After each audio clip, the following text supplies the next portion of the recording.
میں ایک سوچ ہوں ذہنوں میں گھر بناؤں گا، میں ایک سوچ ہوں ذہنوں میں گھر بناؤں گا، میں ایک دور ہوں صدیوں پہ پھیل جاؤں گا۔ کہاں کہاں سے دباؤ گے کیسے روکو گے، کہاں کہاں سے دباؤ گے کیسے روکو گے، میں انقلاب ہوں سینوں سے پھوٹ آؤں گا۔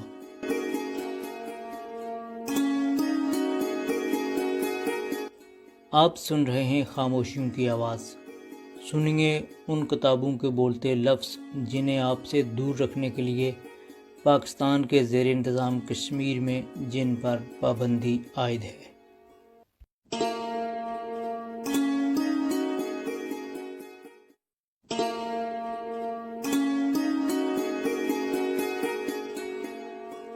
میر احمد کے ساتھ مل کر میں نے یہ فیصلہ کیا کہ سب سے پہلے ہم کوٹھری نمبر 1 اور کوٹھری نمبر 2 کی درمیانی مشترکہ دیوار میں شگاف کریں تاکہ باوقت ضرورت ہم میں سے کوئی شخص کوٹھری نمبر 2 میں جا سکے۔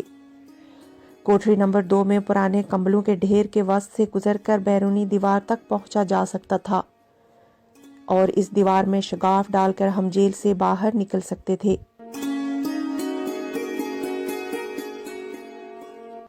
میرا نام ہے صنم شہزادی اور آپ سن رہے ہیں سری نگر جیل سے فرار کی کہانی۔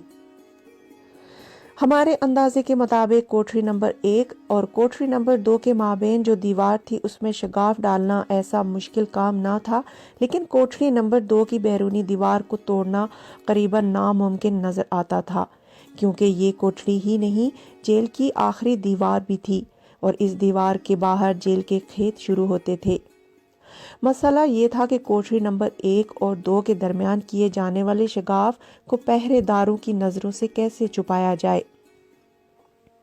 سردیوں کی آمد کے ساتھ ہم نے دیکھا کہ کوٹھری کی دیواروں میں نمی اور سیم زیادہ ہو گئی ہے، چنانچہ چند کمبل لے کر ہم نے فرش سے لے کر 2.5 فٹ اوپر تک دیواروں پر لگا دیے۔ پہرے داروں سے ہم نے کہا کہ نمی سے ہمارے کپڑے خراب ہوتے ہیں، ننگی دیواروں سے سردی بھی اندر آتی ہے، کمبل لگانے سے جگہ گرم ہو جائے گی۔ پہرے داروں نے اس پر اعتراض نہ کیا اور اسے معمول کے مطابق سمجھا۔ دیواروں کو کمبل سے ڈھانپنے کے بعد ہم جیل سپرنٹنڈنٹ، کمپنی کمانڈر اور بٹالین کمانڈر کے معمول کے مطابق دورے کا انتظار کرنے لگے۔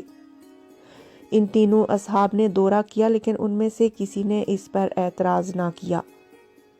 میں نے جیل سپرنٹنڈنٹ سے شکایت کی کہ سخت سردی میں لکڑی کے فریم اور سلاخوں والے دروازے سے ہمیں تکلیف ہوتی ہے، برائے کرم اس کی جگہ نیا دروازہ لگا دیا جائے۔ جیل سپرنٹنڈنٹ نے وعدہ کیا کہ وہ جلد ہی اس پر عمل درآمد کروائے گا۔ اس دوران میں ہم نے اجازت لی کہ موجودہ سلاخ دار دروازے پر ایک کمبل لٹکائیں اور صرف اوپر کے حصے کو 1 فٹ کے قریب کھلا چھوڑ دیں تاکہ پہرے دار اندر جھانک کر دیکھ سکے اور لالٹین جو باہر رکھی ہوئی ہے اس کی روشنی بھی اندر آ سکے۔ سوداگر سنگھ ہر شام ہمارے لیے اخبار لایا کرتا۔ دلی کے اخبار بالعموم شام کو سری نگر پہنچتے اور ہم کو جیل حکام کے سنسر کے بعد رات گئے ملتے۔ اخبار پڑھنے کے بہانے میں دروازے کے پاس کھڑا ہو جاتا اور کمبل کے اوپر سے کھلے دروازے سے باہر جھانکتا۔ اخبار پڑھنے کا مرحلہ 10 سے 15 منٹ میں مکمل ہو جاتا تھا اور ہمارے پاس 24 گھنٹوں میں 10-15 منٹ ایسے تھے جن میں کوٹھری کے اندر کوئی کارروائی کی جا سکتی تھی۔ بظاہر میں اخبار پڑھتا لیکن دراصل میری ساری توجہ کا مرکز وہ پہرے دار ہوتا تھا جو سامنے ڈیوٹی دیتا تھا۔ یہ 15-20 منٹ ہمیں 5 سے 6 بجے کے درمیان میسر آتے تھے۔ پہلے مرحلے میں ہم نے 24 گھنٹے میں سے 15 منٹ جو میسر آتے تھے غنیمت جانا۔ میں دروازے کے پاس کھڑا ہو کر اخبار پڑھتا اور پہرے دار کو دیکھتا۔ میر احمد نے 6 انچ لمبے کیل سے جو ہم نے کپڑے لٹکانے کے لیے دیوار میں لگوایا تھا اور جس کی جگہ ہم نے چھوٹا سا کیل لگا لیا تھا، کوٹھری نمبر 1 اور 2 کی درمیانی دیوار میں شگاف کا کام شروع کرتا۔ گارے کے ٹکڑے اور مٹی وغیرہ جو دیوار کھودنے سے برآمد ہوتی تھی اسے چٹائی کے نیچے چھپا دیا جاتا۔ یہ کام اتنی آہستگی سے کیا جاتا کہ کمبل سے ڈھانپے ہوئے دروازے کی دوسری طرف گھومنے والے کسی پہرے دار کو آواز سنائی نہ دے۔ اس کے بعد اینٹیں اکھاڑنے کا مرحلہ سامنے آیا۔